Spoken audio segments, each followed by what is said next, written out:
Assalamualaikum warahmatullahi wabarakatuh. Bertemu kembali di Aceh Galeri, channel khusus sejarah Aceh. Sobat Aceh Galeri, kali ini kita akan membahas tentang sejarah tipu-tipu. Tipu Aceh versus tipu-tipu Jakarta. Siapa yang paling unggul di antara tipu-tipu itu? Apakah tipu Aceh atau tipu Jakarta? Istilah tipu Aceh begitu melekat bagi pecinta sejarah di tanah air, khususnya Aceh. Istilah ini sebenarnya diberikan oleh Belanda yang begitu sulit menguasai Aceh. Dikisahkan dalam perang pertama bagaimana orang Aceh menipu armada Belanda yang hendak mendarat di Aceh dengan meriam putih di pesisir Aceh. Di mana kala itu semua orang Aceh itu pingkui di pinggir pesisir dan menghadap ke laut, yang oleh Belanda dikira itu semua adalah meriam-meriam yang dimiliki oleh Aceh kala itu.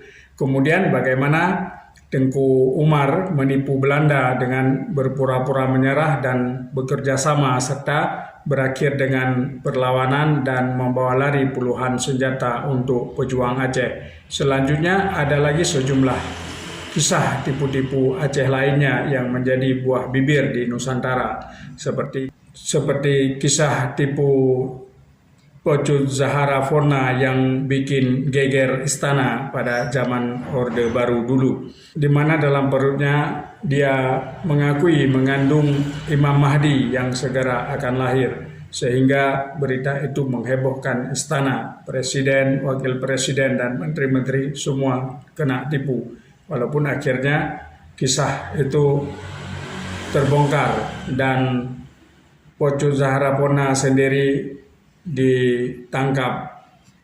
Namun di balik semua kisah tentang tipu Aceh, sebenarnya ada tipu lain di Nusantara yang begitu melegenda.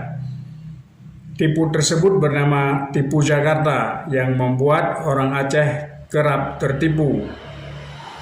Contohnya, bagaimana Daud Bereh tertipu dengan air mata Soekarno.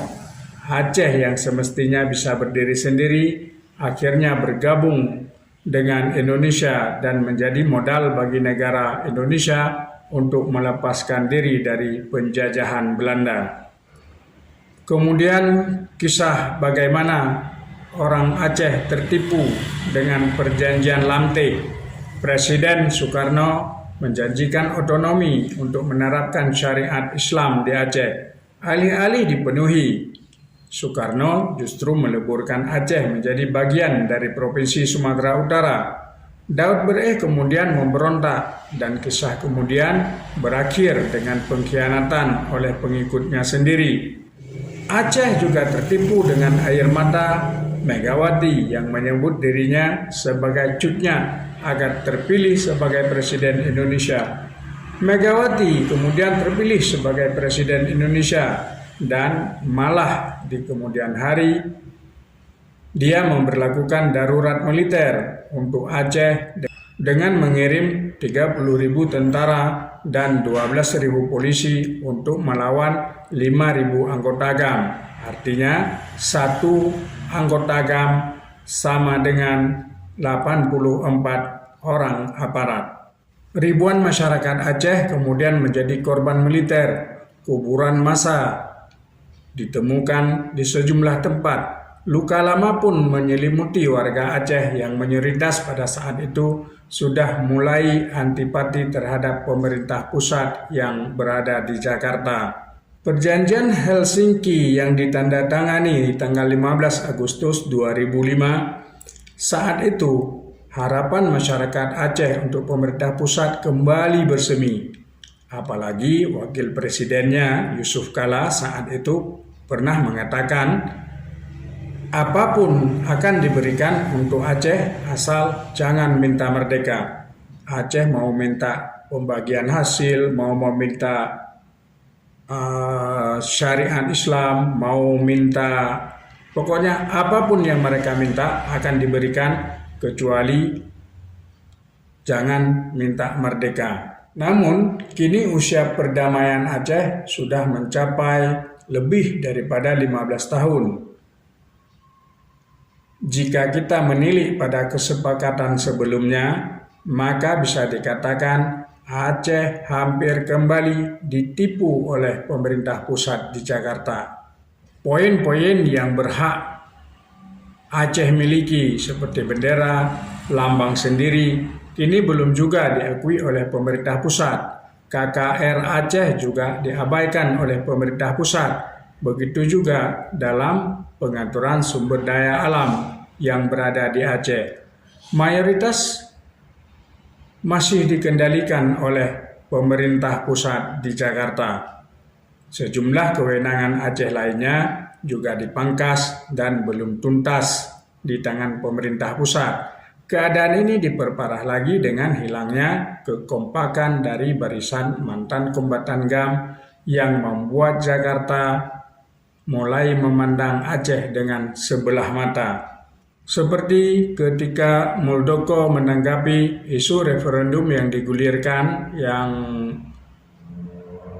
mulai hangat akhir-akhir ini, Kepala Staf Kepresidenan itu malah mengatakan orang Aceh itu seperti anak kecil, dikasih permen juga langsung diam.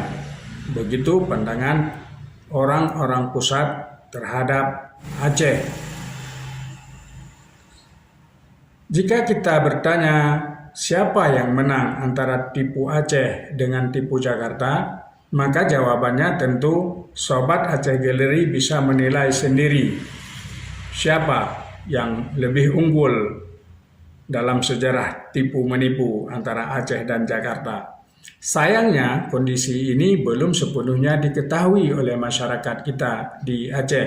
Masyarakat Aceh masih sibuk dengan nasi sisa yang diberikan oleh pemerintah pusat.